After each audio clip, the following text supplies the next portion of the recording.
I always tell people your website is never gonna be finished. And no matter how much you might say, it's launched, I love it. It's never finished. Like you always have to go back and update. And most people, they aren't web or tech savvy. And so they never go back and update, or they get a templated site and just don't know how to use it. And that could be a downfall. Welcome to the third season of the Simple and Smart SEO Show, the podcast dedicated to empathy-driven, brand-building SEO. I'm your host, Crystal Waddell. I leverage my obsession with user experience to help business owners just like you optimize your website with confidence. Thank you so much for being here. Let's jump into another great episode. Welcome back to the Simple and Smart SEO Show podcast. I am here with the beautiful Kechia Taylor, who, I don't know, I crossed paths with you digitally on LinkedIn, and I saw that you were doing these amazing things as a business owner and franchisor, which is a new word that I learned from you. So, Kechia, can you tell us a little bit about yourself and your business and what exactly a franchisor is? Okay. My name is Kechia Taylor. I'm founder, CEO, and franchisor of Browsing Company. And a franchisor is someone that owns franchises. So when you go purchase a franchise, the franchise is the owner that you actually purchase from. So they're at the top of the food chain, and then the franchisees is beneath. So pretty much like the employer and employee. I guess that's a better way of putting it, except as a franchisee, it's your own business. It's not the franchisor's business. It's the franchisor's business to make sure that the franchisees is operating according to a set of rules or laws that was put in place to help the business succeed.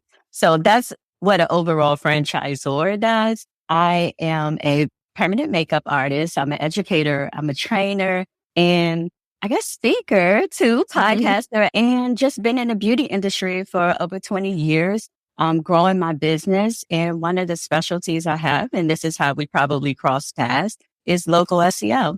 One of the things I just heard you say in your podcast was that you took a break from social media. And to hear that not only are you a business owner, but you are a seller to business owners, I think people probably will just sit up straighter to hear that. Like a business owner in 2024 took time off. Yeah. Like from social media. I thought everybody had to be on social media.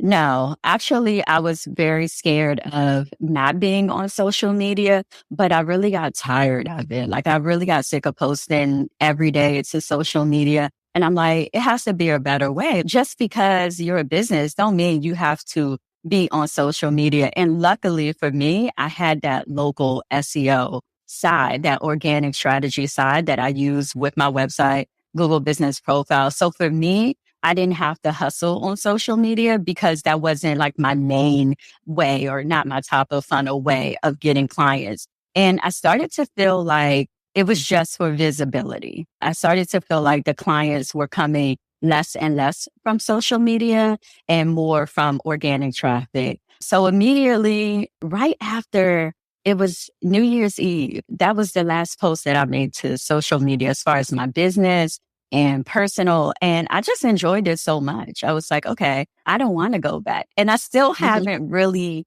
besides LinkedIn, which I don't even consider LinkedIn a social media net because it's more of networking. So I'm on networking with LinkedIn, but as far as like Instagram, I just haven't been able to bring myself to get back on it. And then the accomplishment of everything I was able to do, not being on social media, was a big one for me. I didn't listen to the follow-up episode, so I'm not sure if it's out yet. And I didn't want to steal the thunder from that follow-up episode, but I was just curious. I was like, could you share maybe one or two things that you did discover during this time being off of social media, like maybe as a business owner and just even as a person?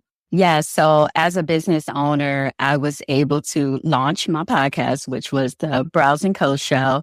I was also able to take like this 8-week like business course within the county. And that was like a grant program. So that was huge. What else was I able to do? Open a new location. So that was big. And not saying that I wasn't going to be able to do it without social media, but it really helped that I wasn't worried about social media. And the thing is, I'm not even all that social. So for social media to bother me, I can't even believe like what it will do to people who is social, So those are some things that I accomplished without being on social media. Yeah. So I'm guessing you're saying like if you are super social and you're on it even more, like how much less time do you actually have to work on your business? Yes.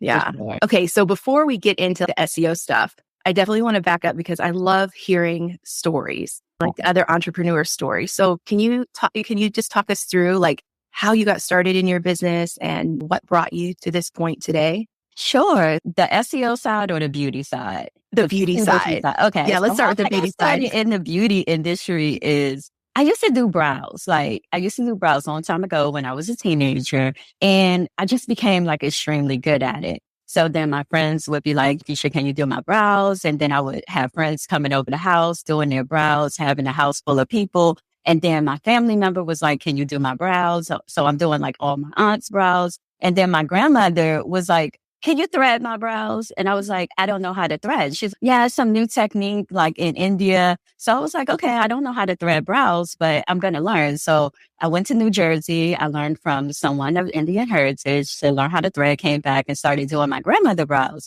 And then I just started taking brows to the next level. So once I became like employed, I worked in healthcare for a long time, actually. And I used to do coworkers' brows in the patient rooms. And I didn't charge or anything. I was doing brows in my car. And I just became so good at it. That just became the niche for me. I'm going to put it in short term. So after that, I opened up a spa and I just became the brow person. And then I launched like my brow product line. And here I am like doing permanent makeup like years later, but my focus is still on eyebrows. So we do everything, but that is my main focus. And so when you first started, you said as a teenager. So how long have you actually been in business as Brows & Co. has been in business for 10 years, and I've been in the beauty industry for over 20. So a long time. So I'm like one of the OGs in the game. And I think that's interesting too to note, because if one would to look at you, I would think that you're much, much younger than I am. And a lot of people think I'm a lot younger than I am. And you don't have to tell your age, but I will say that I'm 43.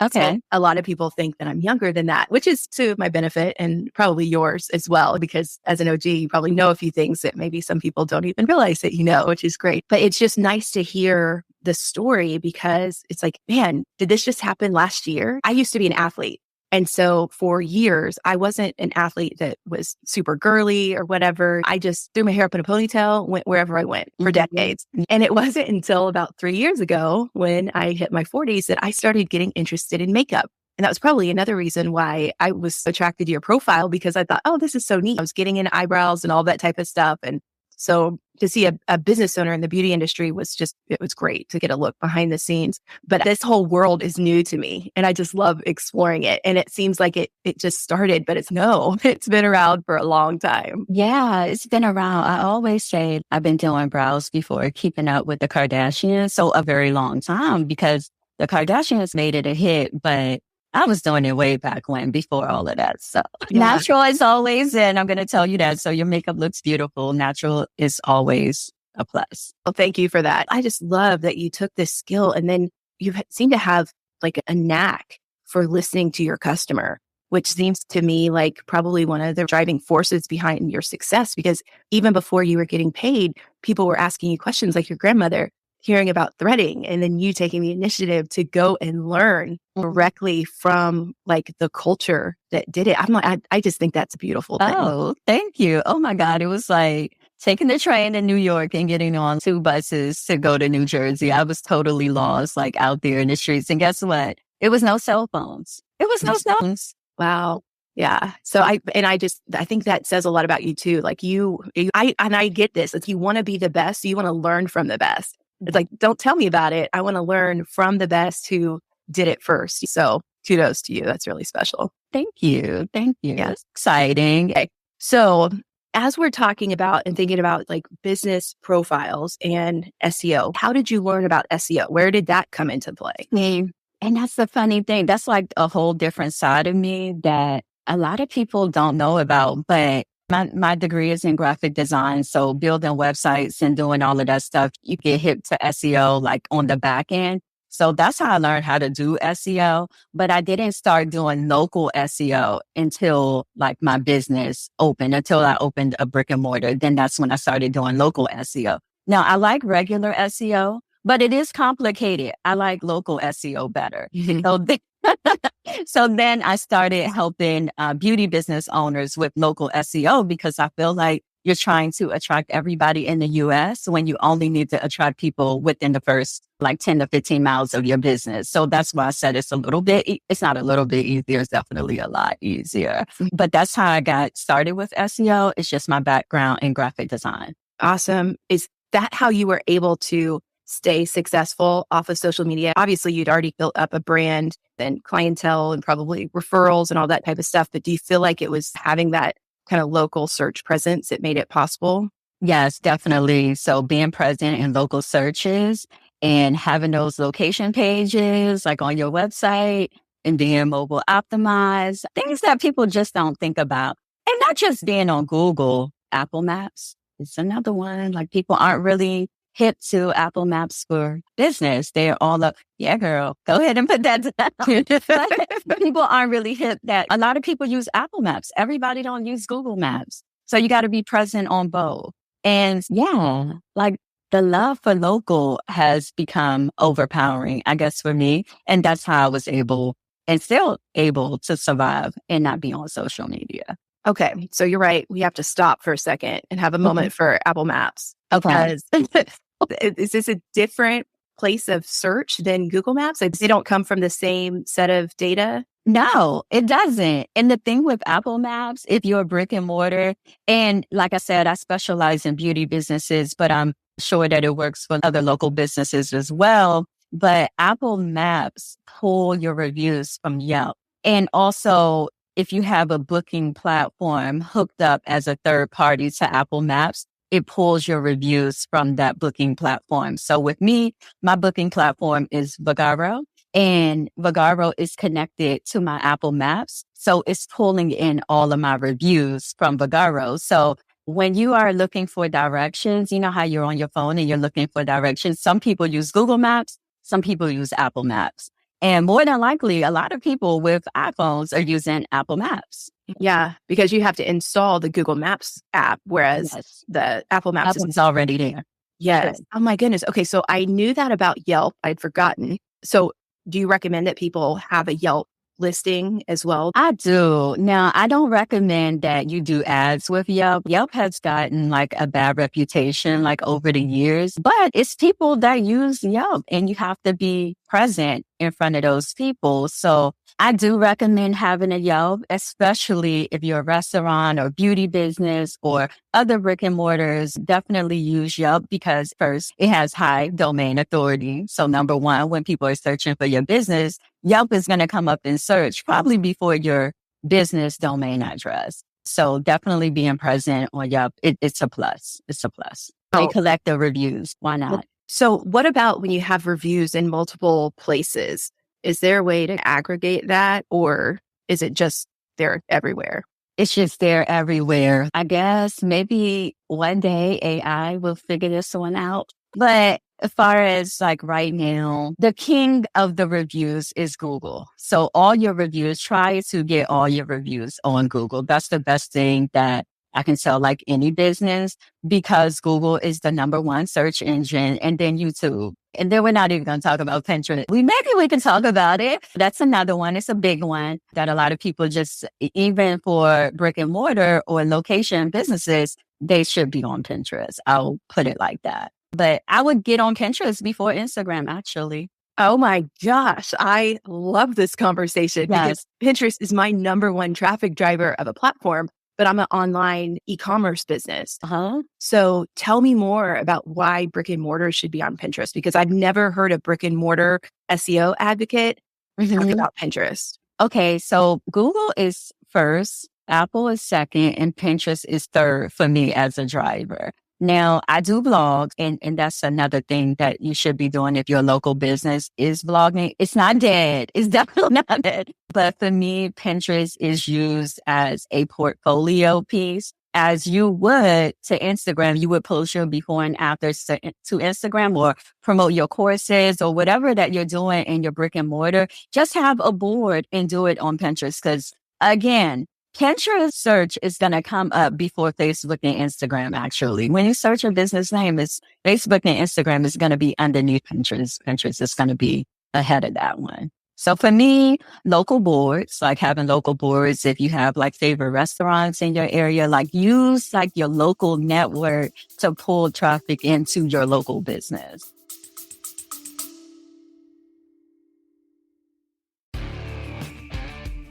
Hey, business enthusiasts, ready to boost your entrepreneurial journey? Tune in to the Growth Gear Podcast with Tim Jordan, presented by Carbon 6. Tim dives into cutting-edge business growth strategies and new brand insights. Whether you're a startup founder or a seasoned exec, gain the tools to elevate your business.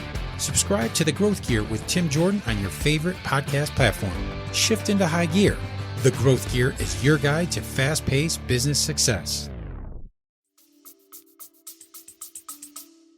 Okay, I have to stay here for just a second. So on this local board, you're saying pin other restaurants or other businesses or information about other people local to you. And what does that look like in terms of pins? Yes. So you might want to say, okay, best restaurants in San Largo, Maryland, or Crawford, Maryland. That's going to pull that local traffic into your board. Or best hair salons. Like I'm a brow salon, so I don't do hair. We do permanent makeup. We do sting hair. You could say best hairstylists in the Crofton, Maryland area. You're pulling in local people, and then you're using your keywords to build that board. And that's another strategy, but you should be doing your keyword research as well. Oh my goodness. So for the local businesses that I work with in my small group, I have this small group called the SEO Squad. We meet every week and talk about our businesses, and Pinterest for e-commerce or service providers who can work with anybody, anywhere. It's been a no-brainer for sure. I've had a little bit more difficulty understanding and sharing the value for local business. So it's okay. I really think you have to have a presence. I really think you have to have a profile, but you are the first one that has laid out a strategy for Pinterest for local business. Because I'm going to tell you, like everybody who teaches like SEO or everything I've ever known, they would teach it as an online business, e-commerce, coaches and consultants. But I'm brick and mortar. What do I do? No one ever teaches that side of the business. And I guess for me, it's easy because I am a location-based brick and mortar. So I'm not just saying it, like I'm actually doing it and using it in my business. But Pinterest is definitely one of my favorites. And actually having, like I said, using it for a portfolio. If you're a beauty business, you could say, okay, you can have your employee name, saying me, Kechia, work by Kechia, and everything that I do is underneath that board. Or you can have another employee, they have a board dedicated to their work. So it's not just local stuff, it's also viewing everybody's portfolio. Because for me, like posting on Instagram, I'm trying to cram everybody in and tag everybody. Whereas if you just have a board on Pinterest and you just SEO the mess out of it, then you don't even have to worry about that. Like you're drawing local traffic. Oh, that is so brilliant. So brilliant. I cannot wait. Oh my gosh. We have a meeting tomorrow and I cannot wait to talk. Oh yes. Put them to work. Yes, that's awesome. Okay. So I just pulled up your Google business profile as I'm also very interested in how you use that. And I was wondering if you could just walk us through like your workflow for updating it or why you started it, how you started it, just any information on why it's important to use it. Yeah. So you should be using your Google business profile as a landing page. It should be one of your top of funnels if you are a local business. Google is always first. Like I said, then it's YouTube, but I use my Google business profile as top of funnel. Now in my profile, I have a landing page. I don't have my website in the profile because to me, like my website, I love it. It's good, but it can be confusing because I'm talking about training. I'm talking about franchising. I'm talking about services. Whereas if you just click on the link in my Google business profile, I'm just talking about the services. And to make it easier, you can just book a consultation. So I feel like using it as a top of funnel landing page is the best thing for any local business, and pulling like the reviews. Now, I have a lot of reviews, but it's across the web. So it is very hard to get people to leave reviews. You have to ask for everything, maybe even your kidney to get a review. So it's hard to get local reviews. So you got to keep texting and emailing clients to leave reviews, and still they may be like, oh, I love my service, but never leave a review. You want to definitely put your other social media links in your Google business profile, because now they allow that. At first, they didn't allow that.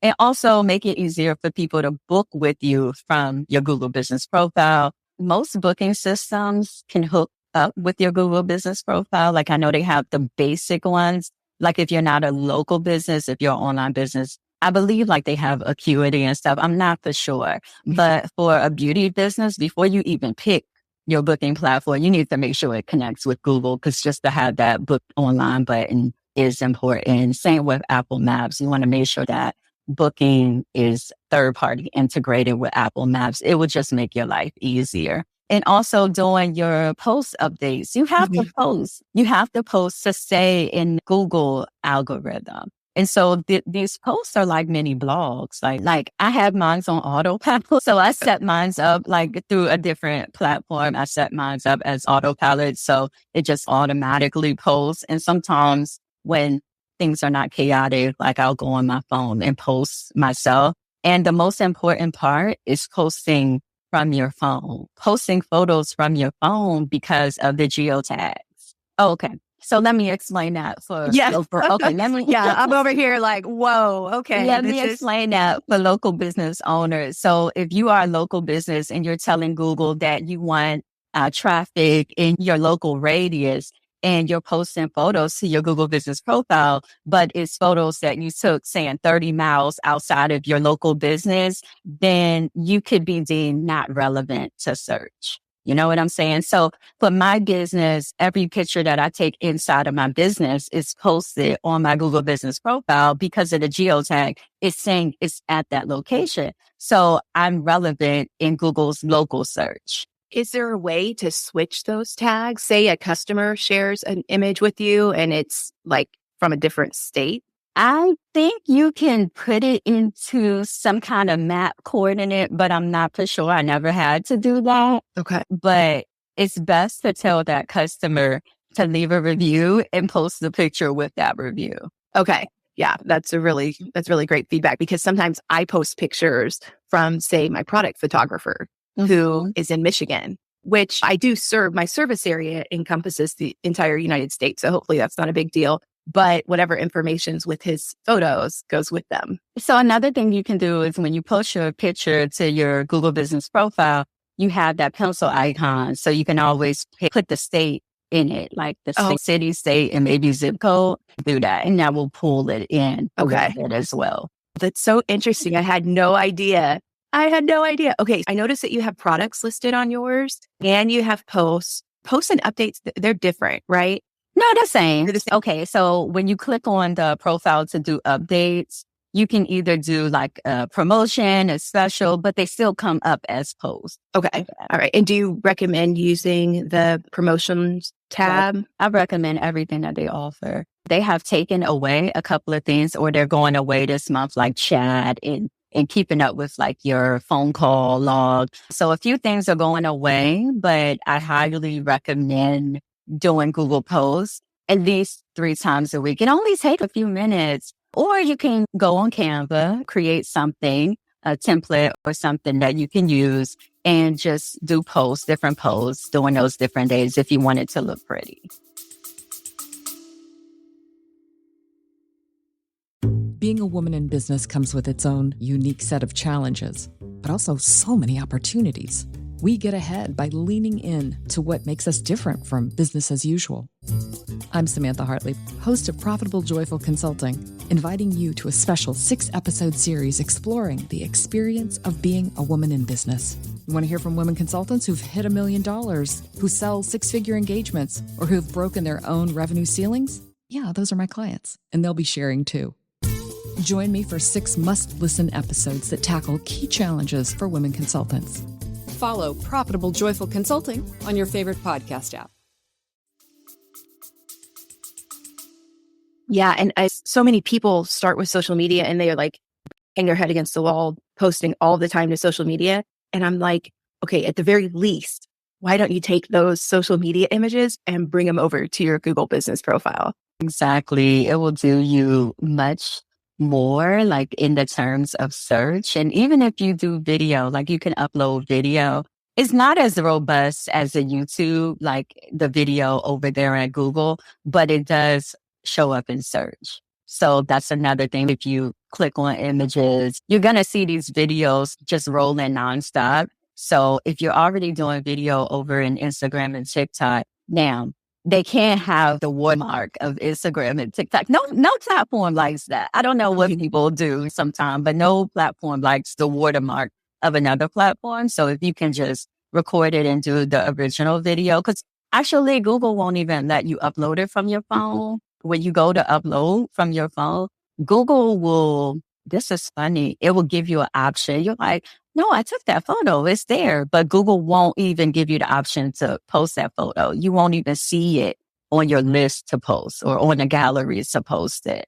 If it has link from TikTok, it won't even let you post it anyway. Oh, wow. Yeah, I have a feeling they're going to get that much more territorial with everything that's going on right now. Yeah, for sure. So adopt it early. Yeah, exactly. Now, the other thing I wanted to mention, I think my original fear with posting on my Google business profile, which I've since somewhat overcome, but my original fear was like reviews on Google and when they're not good. Like, how do you deal with a bad review? Because it's there forever, right?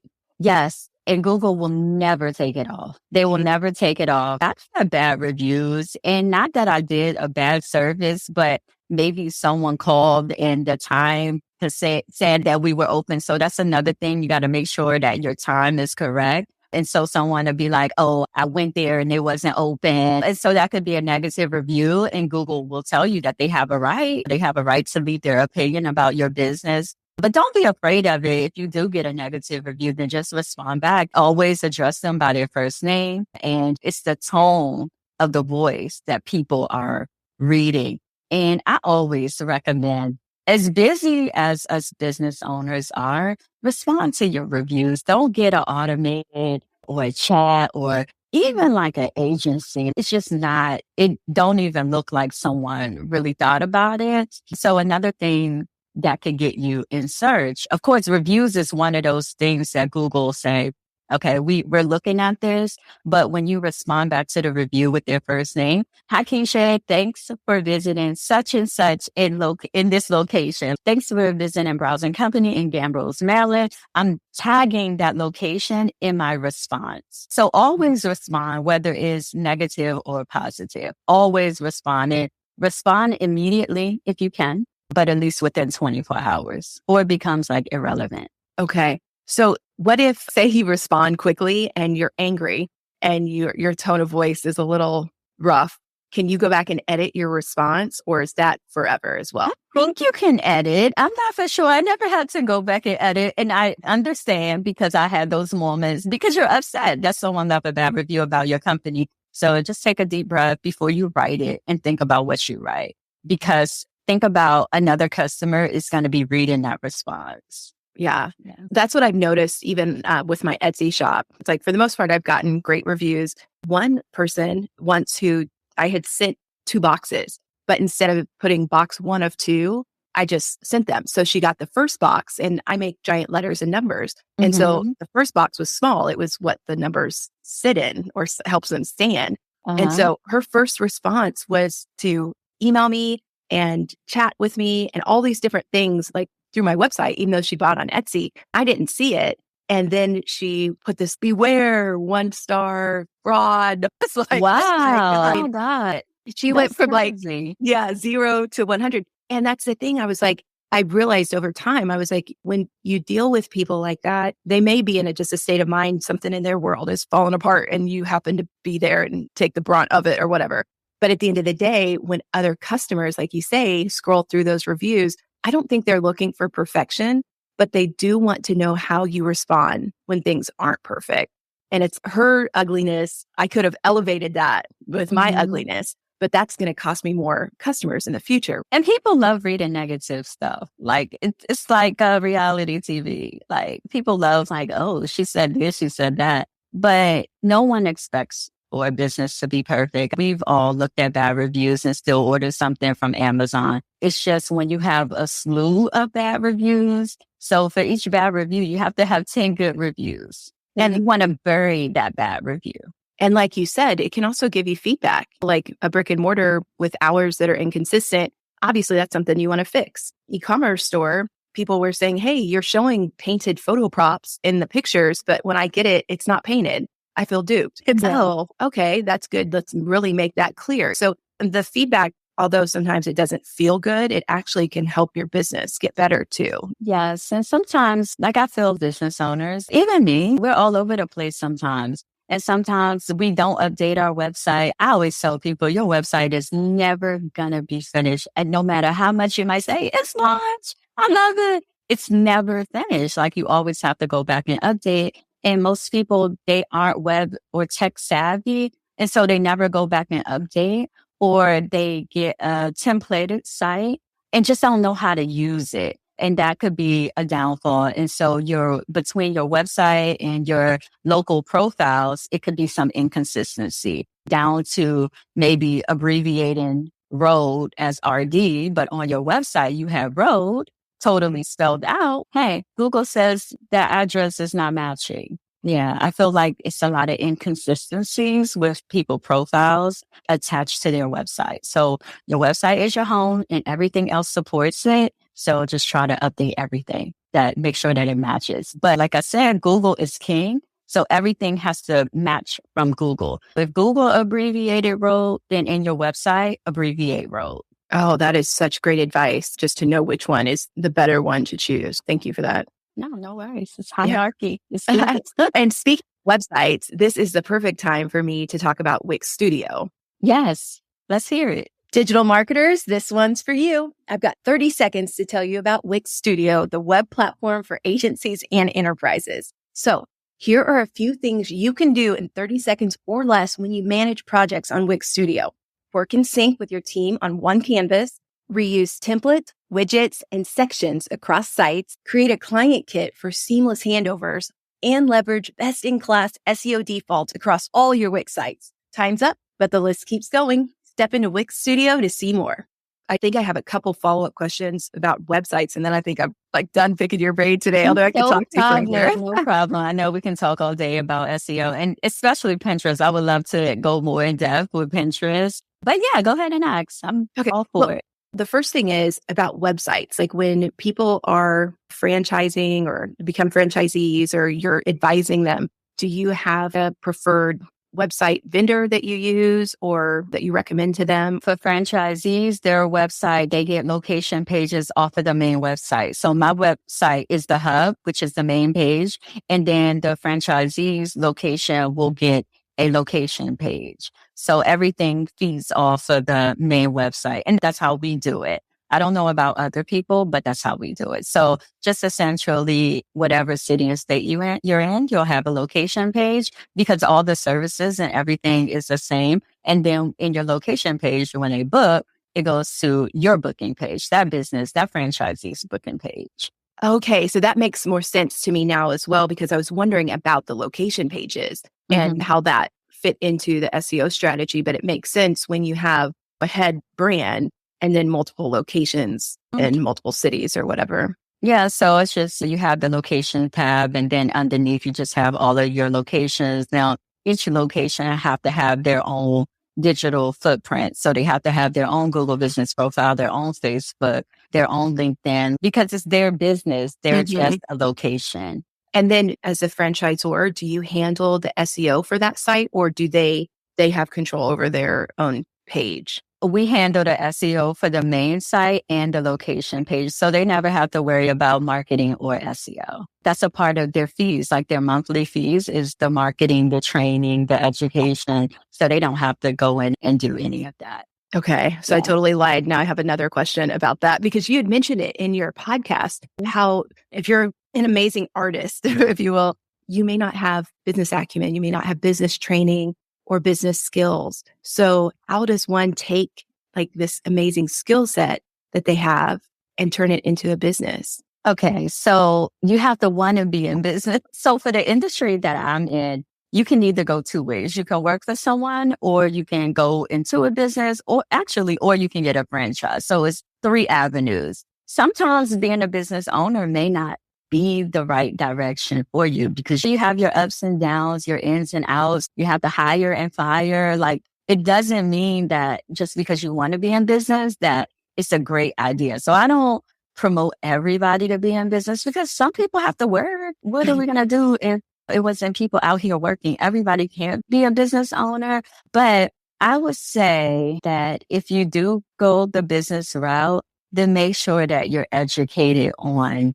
business things. Make sure that you're educated on what structure to choose for your business. That's a big one. Make sure that you're educated on marketing, organic strategies first, because if you don't have the cash flow coming in, why are you paying for ads when you really don't understand the organic side? So with me, I did not run ads. I still don't run ads. I don't run ads. Like, ads is not my strat. It's amazing. SEO and people and partners, your community. And that's the best thing about being local. Those become your partners, your word of mouth. Yeah, absolutely. It took me a long time to realize that collaborating with other people, even just through this podcast, like I would have never met you. Yeah. And it's just been such a great opportunity to learn from other people and to network and to just see how we can benefit each other or whatever. Networking is such a powerful thing. And I feel like, especially in the digital age, so many business owners feel like they need to go at it alone. Yes, for sure. That's why I like LinkedIn, because I actually saw you on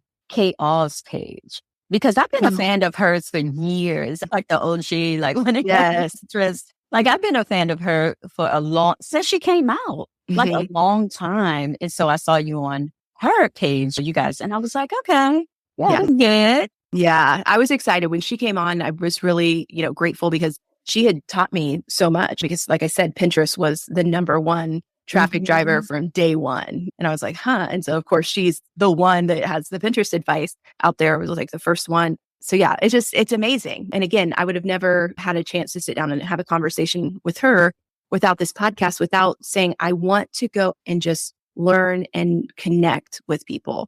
And for so long in my business, I was just head down working all the time. And it was like social media. It's I can stay busy doing these things, then my business is going to grow.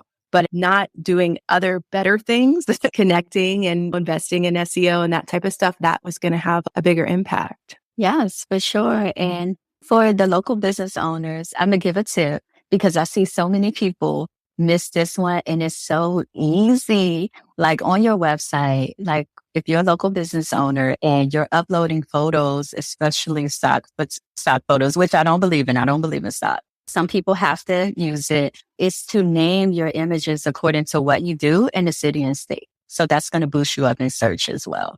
Yeah, that's a great tip.